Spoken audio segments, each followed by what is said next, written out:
JR Guys, bienvenue dans l'autre école, la chaîne qui vous rapproche de la vie réelle et active. Alors aujourd'hui, on va parler du secteur privé de l'enseignement supérieur avec les écoles de formation professionnelle. Donc le but c'est d'orienter ou bien donner un minimum d'orientation par rapport au choix des formations pour les étudiants qui veulent suivre des formations au niveau des écoles privées. Donc balaa ñuy wax quelles sont les filières ou bien les métiers qui sont à la tendance et qui emploient le plus actuellement au Sénégal, dañuy def benn diagnostic par rapport à l'état de la formation professionnelle au niveau supérieur. Donc école yi depuis la privatisation de l'enseignement supérieur, écoles yi existé yëpp au niveau de la formation sont presque dans le secteur tertiaire. Les offres de formation booy xool ñoom ñëpp c'est dans le secteur tertiaire mooy commerce, transport, management, etc. loolu dañuy proposer comme offre de formation et depuis leur création donc il y a pas d'évolution aussi.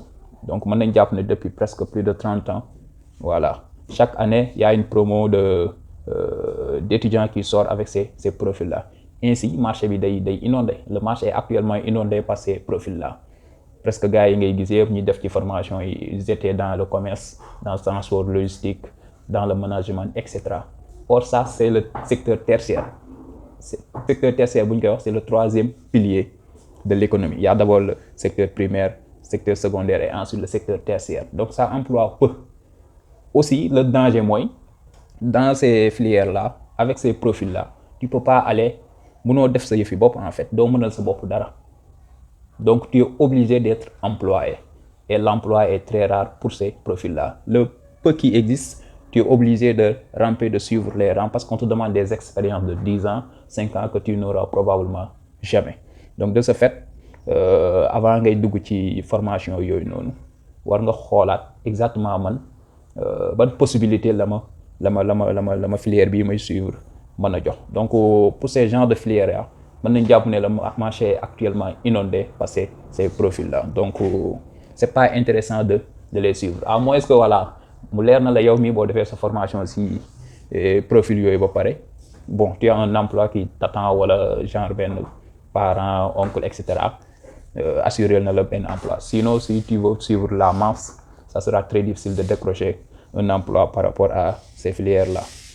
Donc li ñuy privilégier actuellement ce qui est à la tendance pour l'emploi et ce qui offre plus d'emplois actuellement au Sénégal bu ñu xool secteur tertiaire la malheureusement gars yi jëmuñu foofu. La formation au niveau des établissements supérieurs jëmuñu actuellement ci secteur secondaire bi mooy ce qui est production etc. ce qui est transformation etc. Donc booy xool agro-business aujourd'hui ça emploie très très bien. Même su emploi su la jëlul sax yow tu es capable de faire ton propre business, de créer, de monter ton propre business. Donc là di nga mën a defal sa bopp dara parce que c'est un métier avec des compétences et tu seras capable de defal sa bopp yow dara. Même en attendant booy ut emploi et autres tu seras capable nga def sa yëfi bopp monter sa yëfi bopp. Donc secteur secondaire agrobusiness, agroalimentaire, tout ce qui est transformation etc. c'est très intéressant actuellement. Voilà, beneen bi aussi c'est bon ça se trouve au niveau du secteur tertiaire mais ça emploie actuellement c'est à la tendance mooy sécurité hygiène qualité. C'est un métier rare boo xamante ne ni gars yu bëri xamaguñ ko et puis ça emploie beaucoup d'entreprises cherchent à avoir cela parce que ça leur permet de respecter les normes et voilà de gagner en notoriété. Donc profil bu baax la aussi soo ko mënee c'est un métier qui emploie bien actuellement. Malheureusement aussi ça demande des expériences yoo xamante ni nii balaa nga koy am da ngay xaw a waaru. L'autre la troisième bi may proposer mooy le profil d'évaluateur, c'est-à-dire suivi, évaluation et gestion en même temps de projet.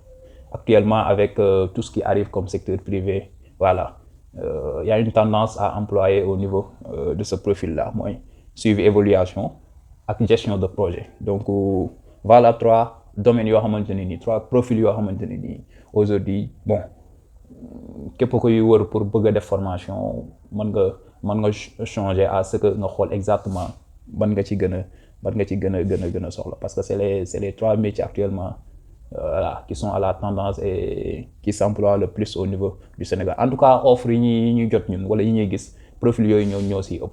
Donc, de ce fait, si vous voulez faire une formation, si vous voulez suivre une formation dans le privé, n'hésitez pas à nous contacter. Nous, on va vous donner plus d'orientation par rapport à vos choix de métier, de filière.